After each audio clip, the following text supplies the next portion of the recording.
మహబూబ్ నగర్ జిల్లా జడ్చర్ల మున్సిపాలిటీ పరిధిలో రాజీవ్ నగర్ కాలనీలో నివాసం ఉంటున్న 42 సంవత్సరాల ఆంజనేయులు వృత్తిరీత్యా మేకల కాపరిగా జీవనం కొనసాగిస్తున్నాడు.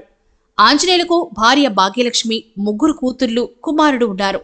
ఇందులో పెద్ద కూతురు అంజలి ఇంటర్మీడియట్ వరకు చదివి ఇంట్లోనే ఉంటోంది. గత కొంతకాలంగా పెద్ద కూతురు ఇన్స్టాగ్రామ్లో హైదరాబాద్కు చెందిన పాండు అనే వ్యక్తిని పరిచయం చేసుకుని తరచుగా అంజలి పాండుతో ఫోన్లో మాట్లాడుతుండగా గమనించిన అంజలి తండ్రి ఆంజనేయులు పలుమార్లు తన కూతురిని హెచ్చరించాడు.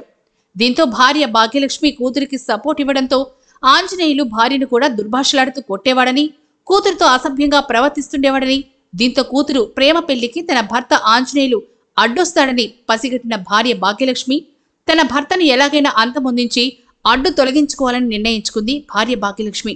అయితే అదే కాలనీకి చెందిన మైసమ్మ అనే మహిళ వద్ద పథకం పన్ని తన భర్తను చంపితే 3 మేకలను సుపారీగా ఇస్తానని ఒప్పందం కుదుర్చుకొని ఈ నెల 21వ తేదీ అర్ధరాత్రి భాగ్యలక్ష్మి తన భర్తకు మద్యం తాగించి మేకల షెడ్డు వద్దకు తీసుకెళ్లి పడుకోబెట్టింది. అనంతరం తన భర్తను చంపమని భాగ్యలక్ష్మి మైసమ్మకు చెప్పి అక్కడి నుంచి వెళ్లిపోయింది. దీంతో మైసమ్మ మరో మహిళ ముత్యాలమ్మను తన ప్రియుడైన నరసింహులను వెంటబెట్టుకుని షెడ్డు వద్దకు తీసుకెళ్లి అప్పటికే మద్యం మత్తులో పడుకున్న ఆంజనేయులు మైసమ్మ ముత్యాలమ్మ కాళ్లు చేతులు పట్టుకొని నరసింహ గొంతు కోసి హత్య చేశారు.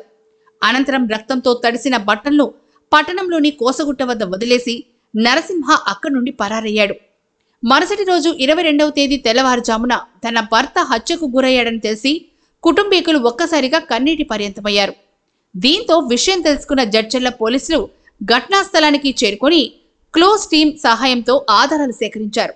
మహబూబ్ నగర్ డీఎస్పీ వెంకటేశ్వర్లు ఘటనా స్థలాన్ని పరిశీలించి హత్య కేసును వీలైనంత త్వరలో ఛేదించాలని పోలీసులను ఆదేశించారు. దీంతో దర్యాప్తు మరింత వేగవంతం చేసి 2 రోజుల్లోని అసలు నిందితుల్ని పట్టుకున్నారు పోలీసులు. మృతుడు ఆంజనేయులు భార్య లక్ష్మీనే భర్త చావుకు కారణమని, కూతురి ప్రేమ కోసం తల్లి తన భర్తని హత్య చేయించిందని జడ్చర్ల పట్టణ సీఐ ఆదిరెడ్డి తెలిపారు.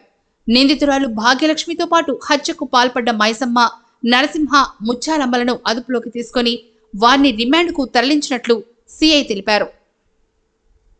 గత 3 days బ్యాక్ జడ్చర్ల పట్టణానికి సమీపంలో ఉన్న రాజీవ్ నగర్ కాలనీలో నడిపి ఆంజనేయులు మర్డర్ కేసులో తన బిడ్డ యొక్క ప్రేమ వ్యవహారం, తన బిడ్డ ఇన్స్టాగ్రామ్ ద్వారా పరిచయమైన వ్యక్తితోటి క్లోజ్గా మాట్లాడటం, అదేవిధంగా అతనితో ప్రేమ వ్యవహారం నడిపిస్తుందనే దాని మీద ఆ బిడ్డని మందలించడంతో పాటు అతనితో తప్పు చేసేది ఏముంది, నాతో కూడా తప్పు చేయని ఆయన యొక్క వర్డ్స్ వల్ల అనటం వల్ల తన భార్య దాని మీద కక్ష పెంచుకొని నా కూతుర్నే ఈ విధంగా అంటాడనే విషయంలో తన దోస్తులైన ముత్తమ్మ, మైసమ్మ ద్వారా నరసింహ అనే వ్యక్తితోటి ఈ యొక్క మర్డర్ చేయించడం జరిగింది.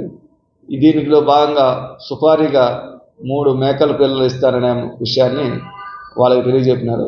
ముఖ్యంగా ఆడపిల్లలు కానీ మగవాళ్ళు కానీ ఇన్స్టాగ్రామ్ కానీ సోషల్ మీడియా ఉపయోగించేటప్పుడు వాళ్ళు జాగ్రత్తగా ఉండకపోతే ఫ్యూచర్లో చాలా పరిణామాలు ఇప్పుడున్న టెక్నాలజీ ప్రకారం ఎక్కువ అవుతున్నాయి. చాలామంది సోషల్ మీడియాలో కానీ అదేవిధంగా ఫేస్బుక్, ఈ వాట్సాప్ల వల్ల క్రైమ్లో విక్టిమ్స్ కానీ అదేవిధంగా అక్యూడ్ కానీ మిగులుతూ ఉన్నారు. ఈ యొక్క ప్రత్యేకంగా మర్డర్ కేసుకి ఈ యొక్క వాళ్ళ బిడ్డ యొక్క ప్రేమ వ్యవహారమే కారణంగా మేము మా యొక్క ఇన్వెస్టిగేషన్లో తేలింది. వారిని నిన్న సాయంత్రం పట్టుకొని వారిని జైలుకి పంపించడం జరిగింది.